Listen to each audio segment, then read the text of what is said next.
Mos funksionimi i strukturave në bazë ishte në qendër të kritikave të deputetëve të Partisë Demokratike gjatë mbledhjes së grupit parlamentar që u zhvillua për afro 2 orë me dyert të mbyllura këtë të premte.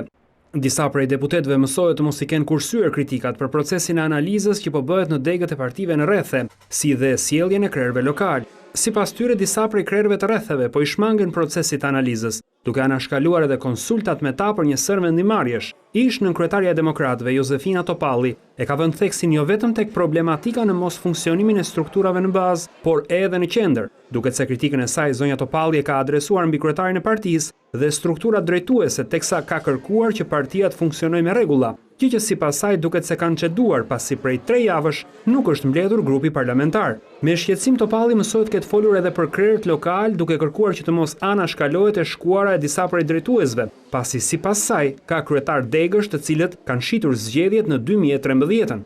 Pjesë e diskutimeve ka qenë edhe ish kryeministri Berisha, i cili mësohet të ketë kërkuar nga strukturat e partisë që të jenë më aktive në terren dhe se demokratët duhet të bindin qytetarët për të qenë një alternativë për pushtet. Mësohet sekretari Basha ka kërkuar nga deputetët që të njihen me shqetësimet e qytetarëve dhe të jenë sa më pranë tyre.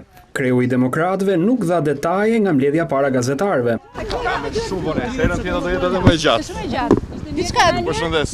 Kjo është kaluar me një batutë edhe nga paraardhësi i tij. Kryetari do të bëj një briefing të plot. S'ka asgjë? Shumë keq. Shumë keq, sepse ka mungesë transparencë. Unë mendova do u thoshte, mos ja lëshoni derën kur të vi, se do vi prap. Ky takim i deputetëve demokrat vjen pak ditë pas mbylljes analizës për zgjedhjet e 21 qershorit. Pas këtij procesi, që përfundon më 5 nëntor, forumet e partisë dhe kryetari i saj pritet të dalin me një sër vendimesh lidhur me riorganizimin e disa prej degëve,